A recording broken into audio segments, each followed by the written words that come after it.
Hello, welcome back again, ladies and gentlemen, to The View from Here, Behind Enemy Lines. We have a guest today by the name of Ken Good. He's on the board of directors of the Professional Bondsmen of Texas. Ken graduated from Hardin-Simmons University in 1982 with a Bachelor of Arts degree.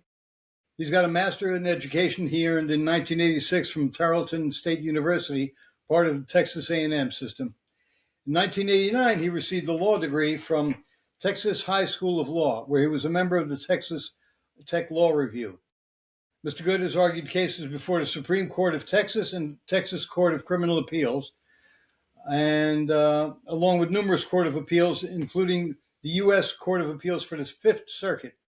He's the author of Goods on Bail, a practice guide created for bail industry professionals. And in addition, he's written numerous articles on the subject of bail reform, including What Successful Bail Reform Looks Like. Mr. Good is married, and he's the father of two daughters. Ken, take it away.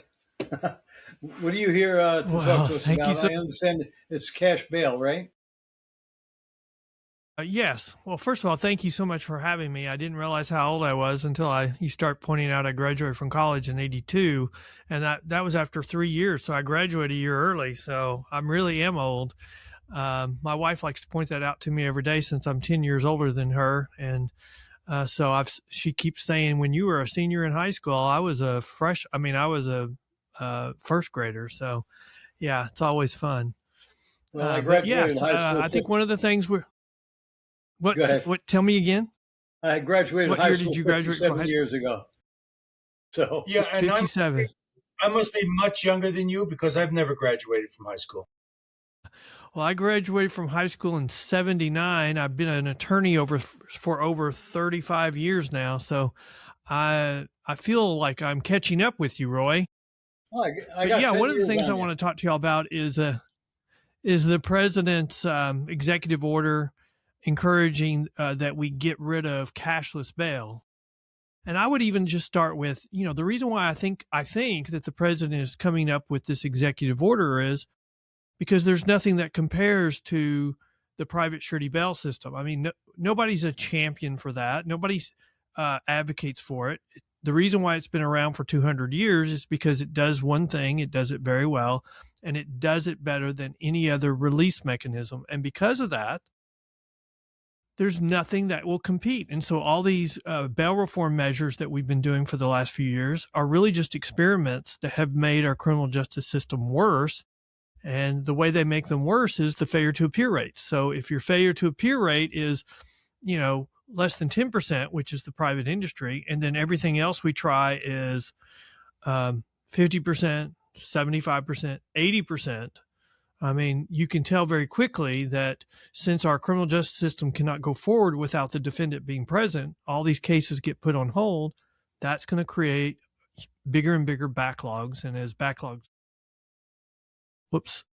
sorry. And it also creates a system where as people backlogs who should be as backlogs grow, then there's a pressure to dismiss cases. Go ahead. It also creates an atmosphere where people like, what was his name, DeCarlo Brown, I think it was, killed Irina Zarutska on the bus. He should have been behind bars. At best, he should have been in a mental institution, but we've done away with those, unfortunately, because of. I do agree. He had a long history of mental health issues, and the problem with him, or the problem in general, is we've kind of moved the treatment for mental health issues into our prison systems, our jails. Some of our largest mental health facilities in states are the jails or the prison system. And so with these criminal justice reforms, we've been doing a King's X. We don't want them in the criminal justice system anymore. And so we're just dismissing their criminal cases to get them out.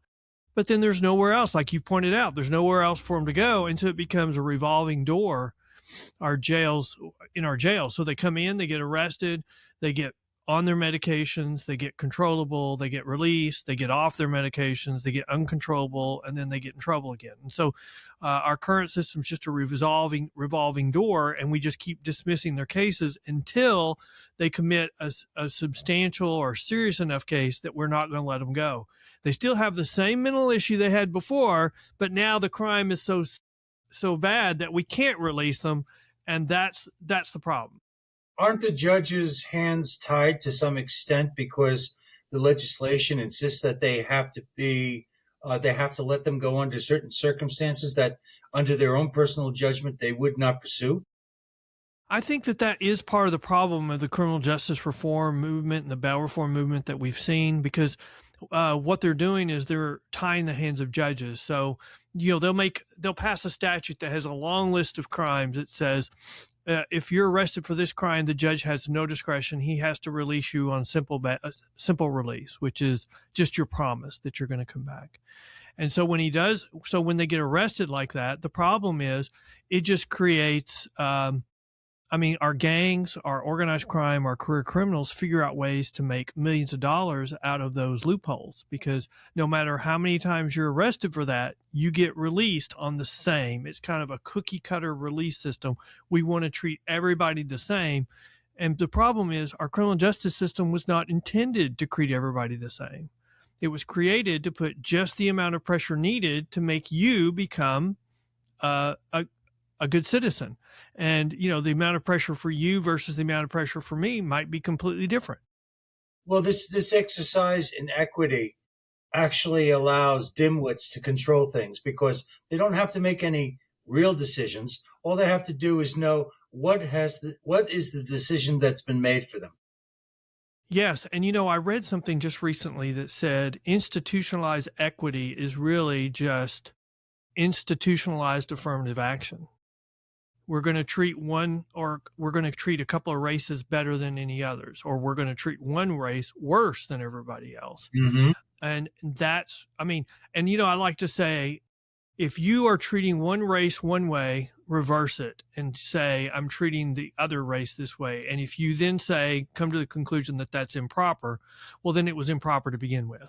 It could also be that treat one political ideology one way and treat another way. So the old blind justice seems to be getting poked in the back every time when somebody's coming along.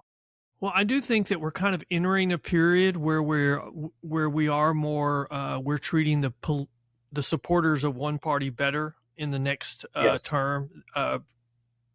Whichever party's in control. You can see that with when Trump was elected, and then when he was defeated, with the reaction to January 6th, and then when he was reelected to 2.0, he pardoned all of them. And so, I could see where the same thing would happen if the Democrats pick up the presidential offices in the next national election. There could be some pardons for criminals who are now being convicted for the way they were treating ICE agents. So, there's reports in the news today about convictions starting to happen across the country for harassing ICE agents. So I could see a president come in and from the opposite party then come in and start pardoning them, saying it was all political. And that's a really bad thing for our country. And so I hope that does not happen. Also very concerning is what Susan Rice has stated, that once they get back into power, the Democrats, there's going to be payback. They are plotting revenge already. Yeah, but I think that's part of the I think that is part of a game plan of discouraging good candidates from running for the opposite side. And you can see that historically, where they try to run off good candidates. And so I think there's an element of that in play, where they're saying, we will come after you, and we'll come after you and your family, and we'll make it personal if you run as a Republican. That's really one of the things she's saying. Isn't the real reform for bail really the exercising of what was always being exercised? Bring it back to where it was instead of creating new laws and legislation? Yes, I would say the answer is to give more discretion to judges, not take away discretion. And that's the point. The reason why they called it bail reform, they call it, this, we want to treat everybody the same, is because they want to take away discretion from judges. Because they really, we don't have low-level people stuck in jail like they keep saying. The reality is they want they want to decrease the jail population so they can shift that money over to social programs. And to do that, they're okay if there's additional crime. I mean, you see it all the time. The activist groups will release reports and they'll say, well, we released 15% more people from the jail into the population. And so on a proportionate basis, so 15% of more people, criminals are being released, you're going to have 15% more crime. But they'll say on a proportionate basis, the crime stayed the same. Yes, it increased proportionately to the number of criminals released, but they'll argue, well, it didn't increase on a proportional basis. So crime did not increase. And it's just cooking the books with numbers, not being honest to the public. Yeah, because if they were honest, the other way, if you keep them locked up, then crime will decrease. Even though That's right. Same amount of the same number of people are committing the same number, committing the crimes. Well, we know that there's a large number of crimes that are being committed by the same small group of people. Like 50, 60% of crimes are being committed by, what I would say is the crime city living within the city. The problem we have with all these bail reforms is, for the gray area, the groups of people that live between the two cities, they're watching what the criminal justice system is doing, and they're basing their decisions on whether to live within the crime city or the law and order part of the city based upon what the criminal justice system is doing. And if they're dismissing cases, then criminals see that as a green light to commit more crime. And the gray area, the citizens living between the two say, okay, well, I'm going to commit crime now because no one's being held accountable. And so I do think crime, we know how to fight crime. We know how to decrease crime. We have a large amount of crime being committed by the same small group of people. And so we just need to address that. Bail reform is intended, or one of the impacts of it is to tie the hands of the judges so they can't do that for whatever reason. This jogged my memory, and this is going out on a limb here, Ken, so be kind to me, okay? Dr. Spock, who was a child behaviorist, was famous in the, I think, 60s and 70s, and he was against corporal punishment for children. For very nice reasons. But the fact of the matter is that when you have an individual, regardless of their age, that is incapable of processing the rationale as to why you should behave in a certain way, then a different stimulus might be necessary. And the thing is that what's happened is, I think, is that people have gone into kindness mode to the point where they have no consideration for the victims and the future victims, for the literally for the citizenry of the area. So I see those two things as kind of related. Well, I would agree to the standpoint of we took away all accountability. And really what you said really reminded me. I mean, my oldest daughter is 27 and she's fixing to get married in June. My wife and I probably had one of our first worst fights we ever had when we were pregnant with her. And it was over this very issue. We had a fight over what kind of discipline we were going to use, supposedly in the future when she was born. And my wife was like, we're not going to use corporal punishment. And I'm like, I'm not taking anything off the table until I figure out what works with this little child. And so I want to know what works. If corporal punishment is the only thing that is going to work with her because she's pig-headed like me, then I think we have to keep that on the table. But I think the bigger point is when you take all accountability off the table, which a lot of parents do when they, when you say you can't punish them, you only can be positive. Well, then it's really the whole concept of no accountability, which is also the problem in criminal justice reform, bail reform. We can no longer hold anybody accountable. And so what do they do with that? They see that as a green light to commit more crime. Right. And also it motivates them because they get the thrill of having beaten the system. So they're getting, not only are they getting past the laws and regulations and the stupidity of the regular guy, but they're also lording over him, a form of dominance. Well, and I would say we know that's true because we've committed this same mistake in the 60s where we felt very safe and became more forgiving on our criminal laws. And so as a result, more people were released from jail and we started having crime go up. And then we had a backlash because the national parties would not agree on how to address it. And as a result, we got a backlash and Reagan was elected. And one of the reasons why he was elected was because of his war on drugs. And so I think we're seeing the same thing happen with Trump 2.0. I think two of the reasons why he was elected was crime, the soft on crime policies, but also the immigration policies, which are hand in hand with the soft on crime policies. No accountability. You want to come here illegally. We're an accepting country, even if you're from a prison in your other country.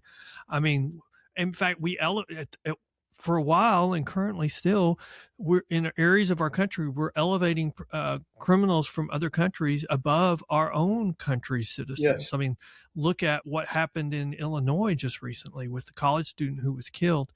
And, the governor said, he's giving lip service to, we need to prosecute this person to the full extent of the law. But I mean, this is the same governor who was taking selfies on that same location saying how safe they were. And, he ends up having a student killed by an illegal immigrant who was here improperly. And he can't even say that because his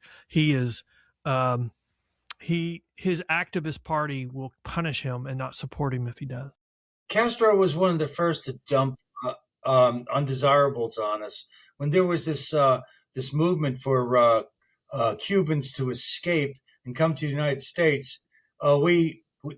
Certain states opened them with open arms, and he goes, "Well, I'm dumping my prisons." And so the thing is, that was already a behavior that was established by Castro quite some time ago, and you would think that we would be aware of it, at least those people in charge, but we're dealing with... the problem is I think they were aware of it. I think they're absolutely aware of it, but they figured out also that if they flooded their state with illegal aliens, they would get larger representation in the House of Representatives no matter what, and they would do that no matter what the cost or harm was to the rest of their citizens. So I think that when they figure out that they are going to lose elections or lose representation in the House of Representatives unless they do those things, I think it becomes, who are you representing then? Are the Democrats putting party over country? And I think clearly some of them are. Same thing with criminal justice reform. Go ahead. One of the examples of no accountability with disciplining children I saw yesterday, I watched a video of this kid who was probably about 12, maybe 13 years old, tops, and he's screaming at the top of his lungs at this man who wasn't that big, but he was bigger than the kid, and he was an adult. And the kid is trying to block him and presses against him, trying to keep him from walking to where he wanted to walk. And then the guy got on the phone, was talking to, I don't know who he was talking to. And the kid is just, keep circling him. And finally, as the guy goes into a building to tell the owner of the business there to get rid of this kid because he was harassing him, the kid punches him several times. And the first 3 times, the guy goes, ooh, like, yo, you're really hurting me, making fun of him. But finally, the kid tries to hit his face. So the guy comes, grabs him by the neck, takes him around the corner, throws him to the pavement. The kid started screaming like bloody murder. And then he's trying to say, he was strangling me, he was choking me, and he threw me down on the floor. And people were telling him, we saw what you did. And he got up and he's screaming at this lady, and cursing at her and so forth, and calling her a whore and so forth. And no accountability. This kid was never told no. This kid really deserves corporal punishment. Okay, he's going to grow up to be a problem, and he may wind up killing somebody. Well, I agree that he's going to grow up and be a problem, and it's a lack of accountability. And it may be a lack of corporal punishment, but it may not be. Because, the problem that we have with our a generation of kids is if you're not going to what do you use to hold them accountable? Timeout can be effective for some kids, Mm-hmm. and depriving them of their favorite toy. I mean, you just have to find out what works. I mean, I was a big fan of find out what works, ride that pony until it didn't work anymore, and then you're on the search for the next thing to what works. I mean, we're telling all these corporal punishment stories. So our oldest daughter, who's 27, when she was young, when she was a little kid, but she was old enough to have a little Walkman, uh, when there was such things. I mean, she got in trouble, and so I was going to teach this life lesson that I thought I was so smart, and so I gave her a choice between a spanking or she was going to lose her Walkman for a couple of days. Well, chose she the picked spanking. spanking right away. And so I'm like, well, okay, so you picked it.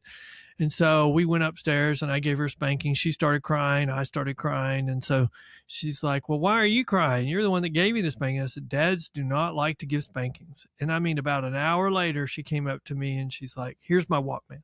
I've changed my mind. I want to give up my Walkman. Wow. And I'm like, there's no takebacks on spankings, but that's probably the only spanking I ever remember giving to her. And we both ended up crying.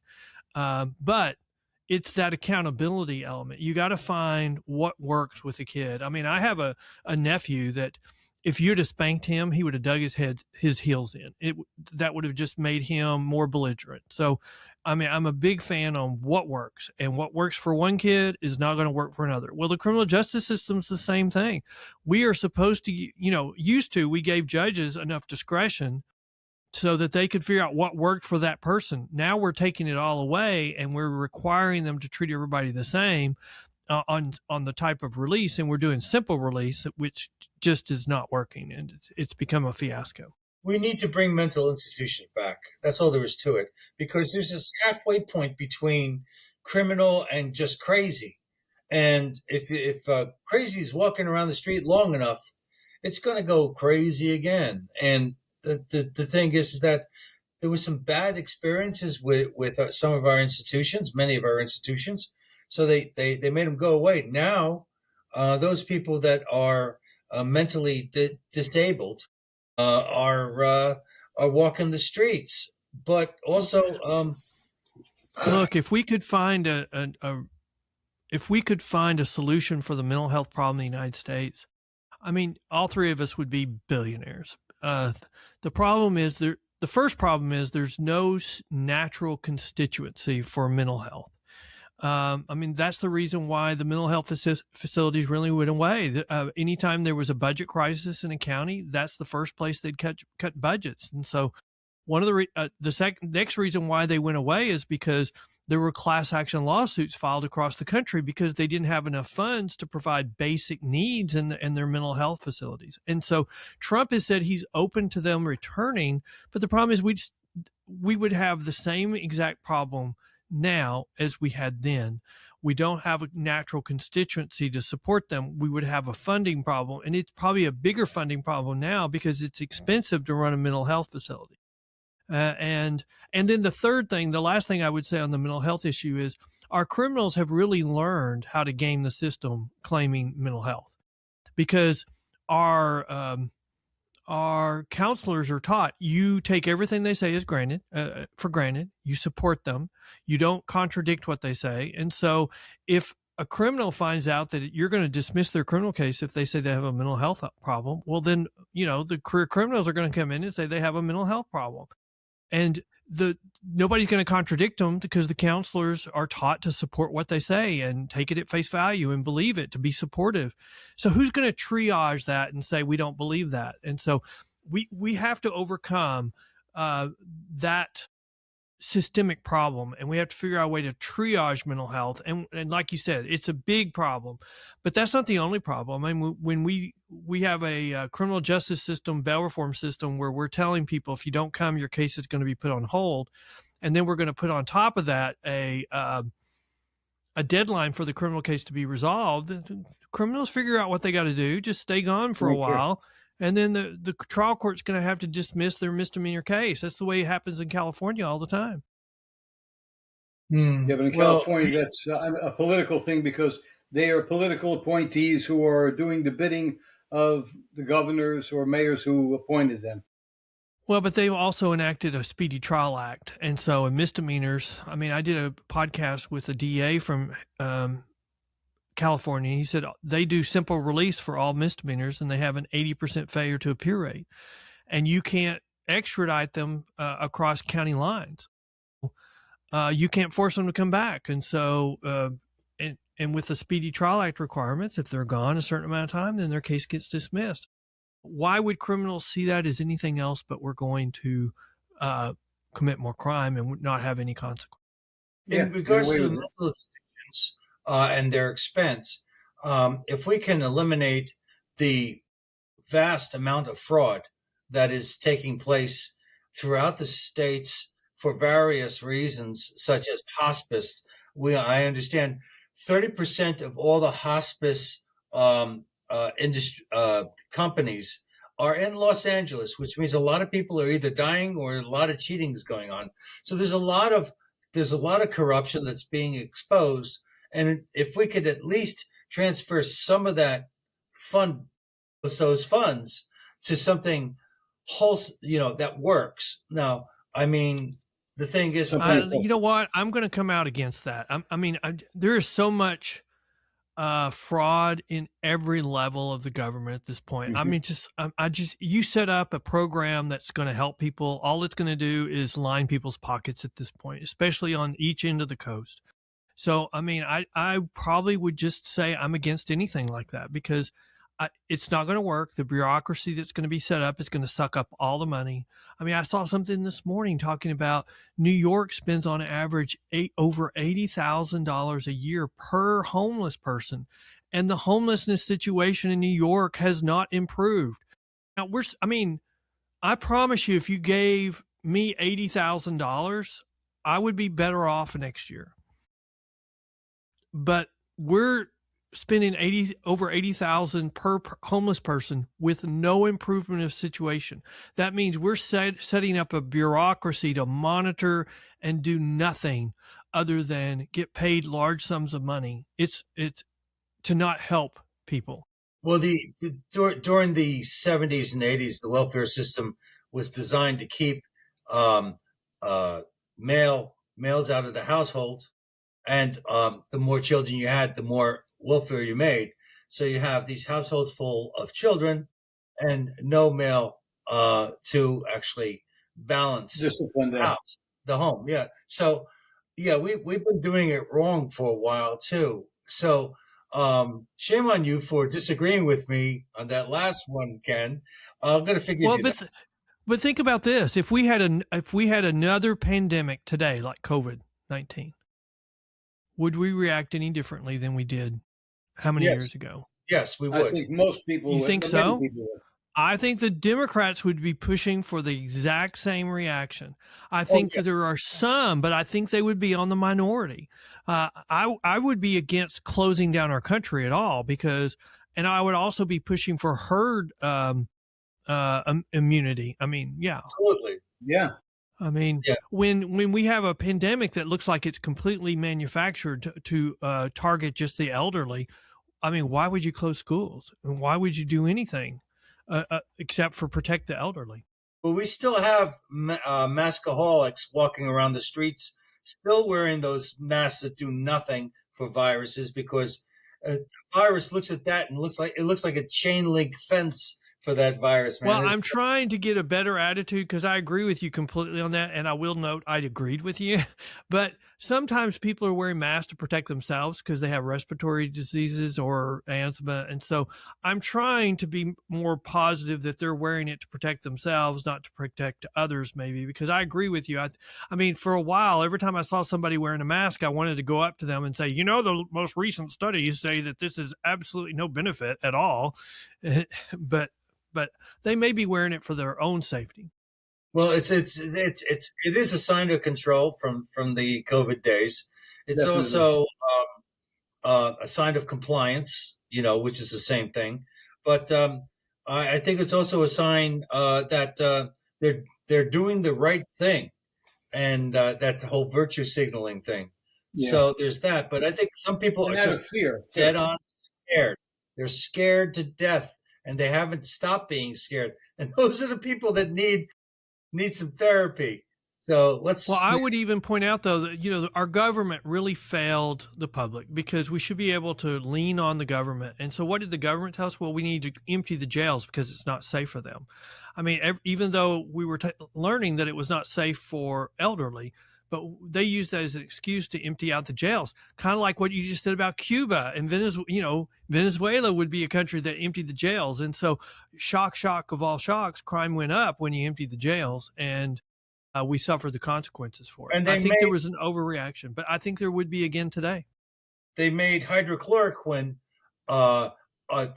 basically illegal for doctors to use. They put so much pressure on doctors, and the test procedures were not at all correct. They were desperately searching for any minuscule piece of evidence that might imply COVID. So there was just, the medical profession failed us, as well as the government, because the medical profession went along. There are certain institutions that should be sacred, and medicine should be one of them, as well as the law, I might say. In regards to the judges, if you're not there, and if you're not in some sort of holy of holies space to try to discern what is justice, that's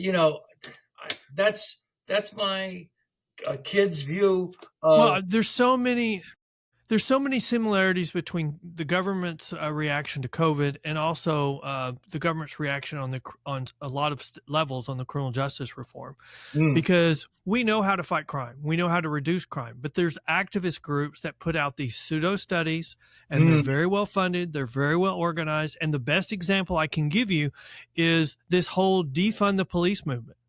Okay, so you've got activists issuing these pseudo reports saying we'll be safer if we defund the police. Then we've got science from universities saying that if you defund the police or decrease funding for the police, the first thing that's going to go up is your murder rate, and crime is going to go up astronomically. And we have examples of that during the CHOP zone in Seattle. And there was a study of the impact on cordoning off a little area where the police would not go and for like 30 days, and crime increased 75%. And then in the 2-block area around it, by 50%. And then the whole precinct, 25%. And when police didn't go there, they didn't do their jobs. The local businesses sued the government and got millions of dollars. And then when somebody was killed, that family sued the government for not doing their job and got tens of millions of dollars. So when you think we're going to be safer, the answer is no. And if you're not going to do your job of policing and keeping the public safe, there's going to be real world consequences if you don't. What can the regular guy do to present, let's say if they're in court and they've been assaulted or whatever, and what can the regular guy do to make it less easy or more difficult for the courts to go ahead and let these people skate? Well, okay, so the good news is that you're starting to see a lot of rollback of these policies. So New York has rolled back their bail reforms 3 times, and it's a big issue in the current election in New York. Even as bad as California is, they had a statewide referendum on whether they wanted these types of simple release, and it was rejected by the voters. And then they're still trying to push it through by county against what the voters wanted. And so I think the best advice I could give is that historically, both of our national parties have been law and order parties. And we need one more national election where we vote law and order. And so we reject the activists on the left candidates, and we vote for strong law and order candidates. One more national election, and then I think the parties will reset, and both of them will become law and order, just like they did in the 60s and 70s. So I think the best thing you can do is vote law and order candidates for the next national election. Well, another result of defunding police would be you would get eventually a rise in vigilantism, because people are going to have to defend themselves. That's a very good point. That's a very good point. We've had examples of that in New York, on the subway where the ex-Marine, stepped in to help somebody or help a situation, and he held him, and then the guy died. And so he ended up getting prosecuted and found not guilty. But that whole reason why he was prosecuted, in my opinion, was because the DA saw it as a vigilante response to more crime. And so they were trying to stop that from happening more. I think it's more isn't that insidious than really that. I think they don't want us to defend ourselves. This is why they're so Yes, they against the don't. Second Amendment. They don't. They want us to rely on them. However, the Supreme Court has ruled in the past that police are not obligated to protect you. They're there to pick up Right. the pieces afterwards and figure out who did the crime and apprehend. But they don't have to go and defend you if you're being attacked, which doesn't make sense. And that's one of the Why things have- that's right. And that's one of the things I argue is if you're, at the very least, if you're not going to allow me, if you're not going to protect me, allow me the ability to defend myself. And I think in New York, I think the DA does not want that to happen. No. I would say that New York, New vigilantism is not the same thing as being a good Samaritan. Being a good Samaritan is you're at the moment, you're not looking for trouble, and there is need, whether it's taking a dog out of a rushing river, or whether, in other words, it's somebody putting their skin in the game in order to go ahead and help somebody or something out. Whereas vigilantism to me is guys who think that they're Batman and they're going to go out and they're searching for somebody to But I think vigilante justice in this age of crime increasing, I think it's, you have a void. And so someone will step into that void. And I think that's one of the reasons why I'm very hopeful. I think that this criminal justice reform movement is not sustainable, because increasing crime is not, the public won't stand for that. And so I do think that I have lots of hope on that because of that reason. Would you consider the guardian angels of New York City? Would you consider the guardian angels of New York City vigilantes then? I think that I think the DA in New York would consider them, if they're using themselves as an alternative to police when the police will not do their job, I think they would be viewed locally by the political apparatus as vigilantes.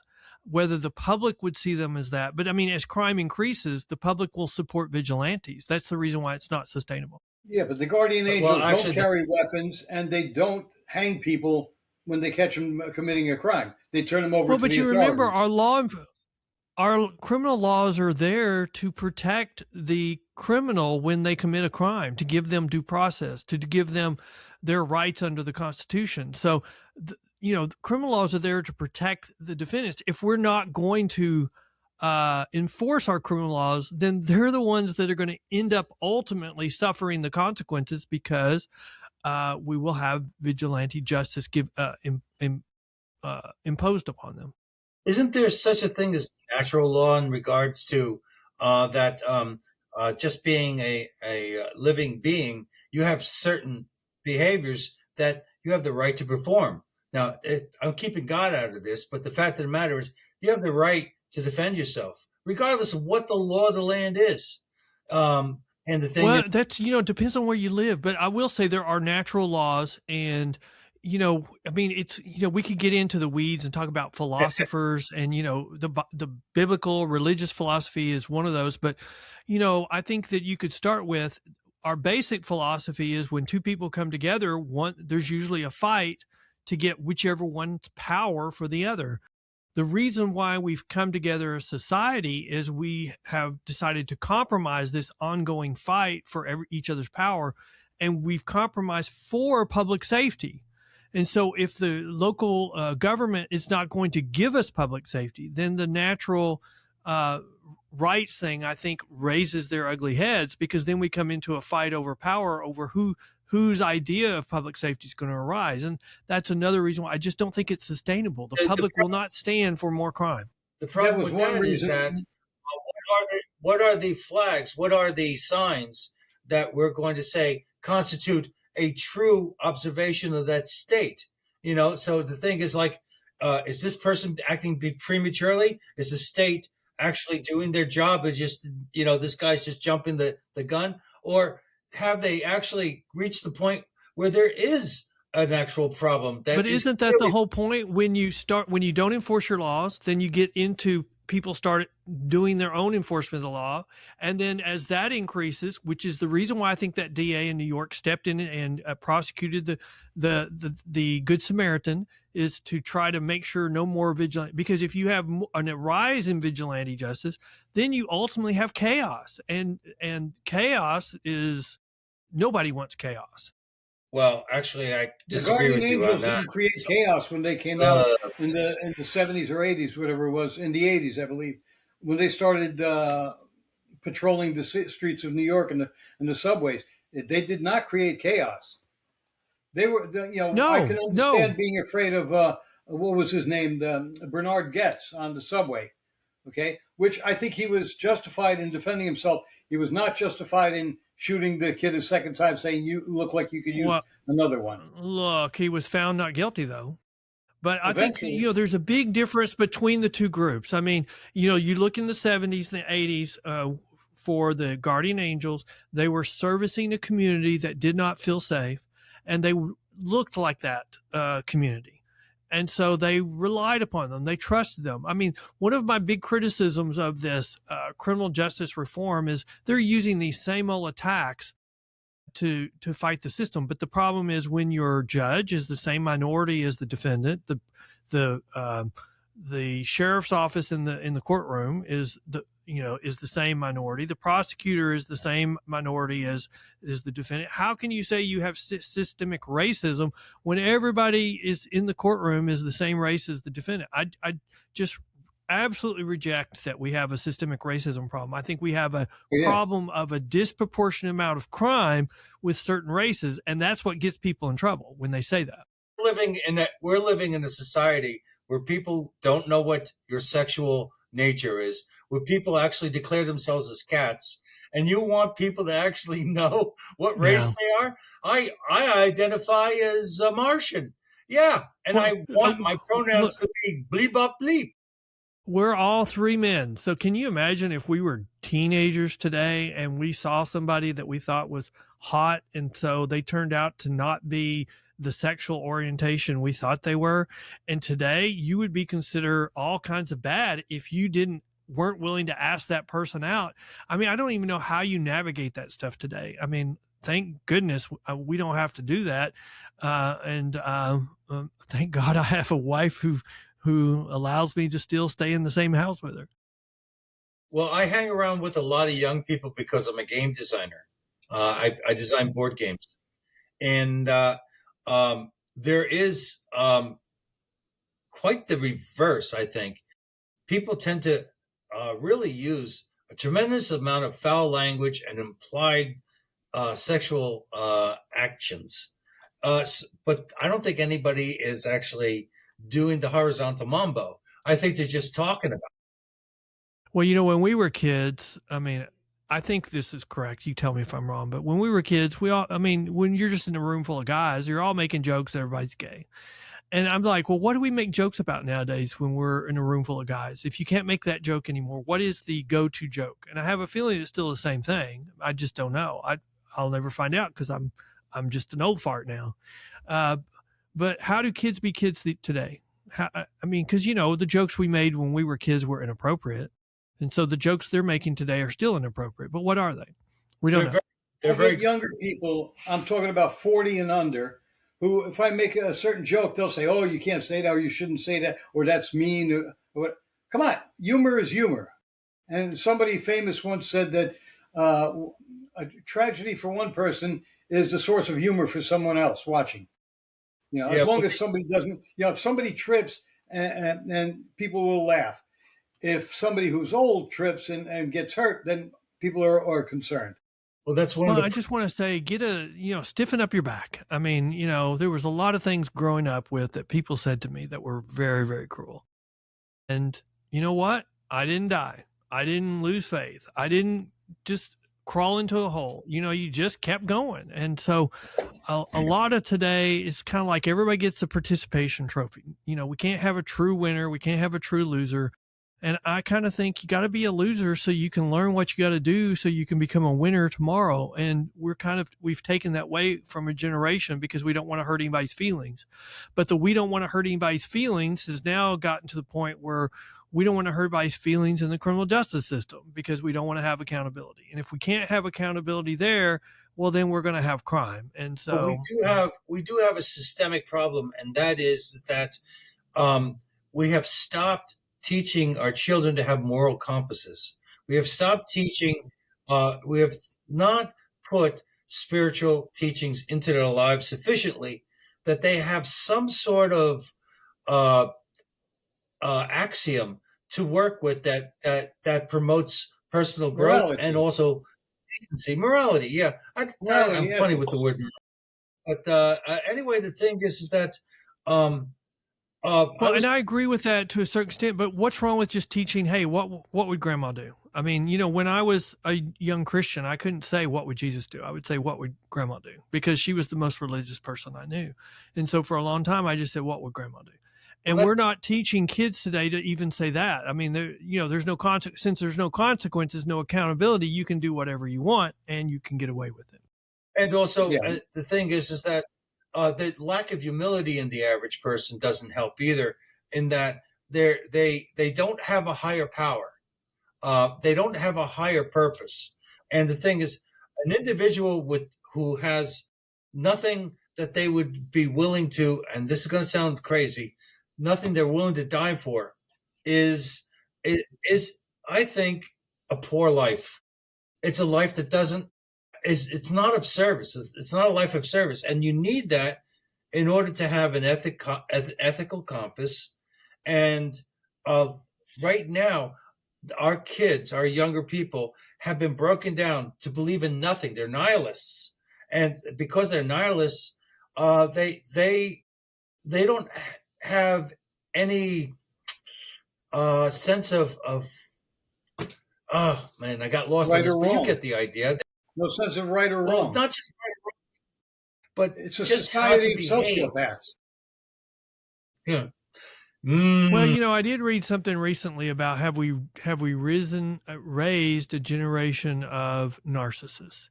And that's really not current kids, that's the parents before them. So, I mean, it's kind of like our generation. Are we a generation of narcissists? And I'm not really sure what the answer to that is, but we are seeing a large number of kids, reject their parents and, almost cut off contact with them. And I think part of that is, I know what's right. And, I've never been able to see you as an adult. And that's been one of the things that I've really worked hard with my daughter. She's 20. My oldest is 27. My youngest is 21. She's in college. She's on her junior year. And, there's a point where you got to see them as adults versus kids. When they're kids, my daughter came to me and said, why can't you be like my best friend's parents? And they want to be your best friend. And I'm like, oh, you've got it sad, because I'm not even shooting for best friend. I'm shooting for parent.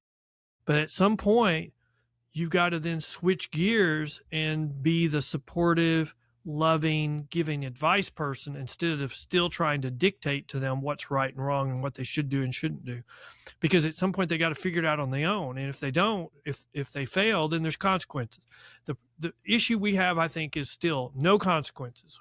We're wanting to get through life without consequences. And that is a life. You have to try and impart wisdom as opposed to discipline at a certain point, And but it's really hard when we have today where we have two choices, and one's, we would look at it as clearly a clear choice, and today's kids do not see it as a clear choice. One's a moral decision, the other one is an economic decision. And so I don't know how we teach that where we are, but let's look at Alcoholics Anonymous. It's a universally looked program that is successful. It has a higher being element. It doesn't say what's the higher being, but somehow the Alcoholics Anonymous has navigated the political spectrum, and everybody agrees it's successful. So we need to figure out what they did right, and we need to put that higher being element into our criminal justice system for more success. I mean, if we go back to the 60s, the reason why we had this push for more law and order is it came from our inner cities, and it came from the black preachers who saw the damage that was being done to their young black males in their community. So they're the ones that said, we've got to do something. Same thing's happening today. I mean, the same thing is happening today. It's our urban cities that are areas where they're pushing for reform. When you've got the NAACP inside of a large city saying we need an emergency order on crime, well, I mean, what crime do you think is being committed? It's being committed by the same minority on the minority. So when crime is increasing, it's disproportionately hurting our minorities more than it is the rest of the country. And so that's what's being lost. So these reforms that they say they're helping are actually doing the opposite. And that's why we know it's too much politics. We got to get as much politics as we can out of the issue and look and see what works and what doesn't. And most of those families that generate that stuff are lacking a father. And despite the false rise of racism, when you say, "Oh, this minority is committing the disproportionate amount of crimes," they are committing crimes mainly against their own kind. Mm-hmm. Yes, their own race. And I did a podcast with the sheriff of Tarrant County in Texas, and he said that the inmates in the Tarrant County jail shared three things. Number one, they didn't have a college education. I mean, high school education. So they didn't have a degree. They didn't have a father figure, and they had either mental health issues or drug issues. So no high school degree, no father, and they had some kind of outside influence, either drugs or mental health issues. Okay, that makes sense. And, one goes with the other, because if you're going to be with a bunch of bad boys, you're going to do bad things in order to get along. You need to create the so-called rep that you're this wild man. And and our job is to teach our kids so when they get in that situation, they go, "Oh, I'm not comfortable with this. I need to walk away." But the problem is that's the hardest thing to teach your kids. And it's the hardest thing for them to learn, not only in society, but when they get into the criminal justice system, when they get into those bad elements, where is their governor that says, "No, I can't do this and I have to walk away"? That's what's missing. Jordan Peterson says something, and this might be straying from the main point, that a man has to be dangerous. Not that he causes all kinds of trouble, but he has to have the capacity to be able to be dangerous in order to go ahead and be fully developed. Well, yeah, whatever it takes. In other words, he's got to be capable and dangerous. And the thing is that you have somebody like that who's in a family that he can protect. All of a sudden, a lot of the criminal elements are in the area going to go, I'm going to go for a softer target, because that's natural. Well, there's a lot of data out there that shows that if I'm charged with murder, that's not my first charge. I have 7 or 8 previous charges, and I'll have a criminal history. So why are we waiting until they commit a really bad crime to hold them accountable? I think that's a really good, what Jordan Peterson said. I think there's a lot of data to back that up. So, if they've got a propensity to commit murder, there's a lot of telltale signs of it in the criminal justice system before they get to that point. Shoot. Yeah, that's true. And it also reminds me of what you said earlier about they thought that the jails were dangerous, and they're dangerous because of the element that's in the jails. So these politicians decide, let's release them into society. So instead of endangering others like themselves, they're endangering everyone in general. Doesn't make sense. Did the podcast seize up? Because it did on my end. No. Oh, it didn't on my end. A problem. No. I'm just saying, we might be having the same problem that we had before. So just to avoid trouble, it might be a good time to just call it the quits, especially since I can't agree with Ken on anything. We can't agree on the color of the sky, so this is a good place to end. It's red, didn't you know? Yeah. Oh, yeah. You're right. It is red. Oh, that's something we can agree upon. Yes, in the morning and at night. The whole country is red, as far as I'm concerned. Do you have anything else that you'd like to say about it, or you think you've presented your case? I would say if people want more information about my group, they can go to pbtx.com, pbtx.com. We have a blog where we highlight important criminal justice stories. We also have our own podcast. There's a link on the menu, but you can go directly to thebellpost.com. And all we talk about is criminal justice issues, what works, what doesn't work. And so if you want to know what defunding the police will do, we have an episode on it. If you want to know what the New Jersey plan is, we have an episode on it. So I invite people to find out more information on these criminal justice issues, because you're not going to find out the truth from the mainstream media. You're going to find out what the activist groups are spitting out, and it's all hogwash. Right. That's true. Stick around. Anyway, well, I hope everyone enjoyed this very instructive, very informative talk with Ken Good, attorney down in Texas, and a professional bail bondsman. Okay. How's business these days without bail, by the way?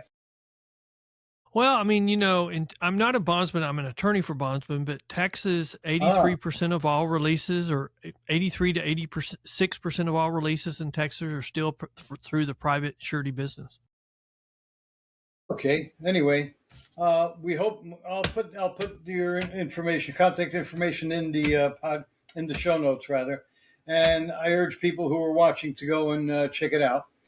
And I guess that's it. We're going to wrap up this episode of The View from Here, Behind Enemy Lines, and we'll see you next time. Thank you, Ken Good. Thanks, sir. And Michael.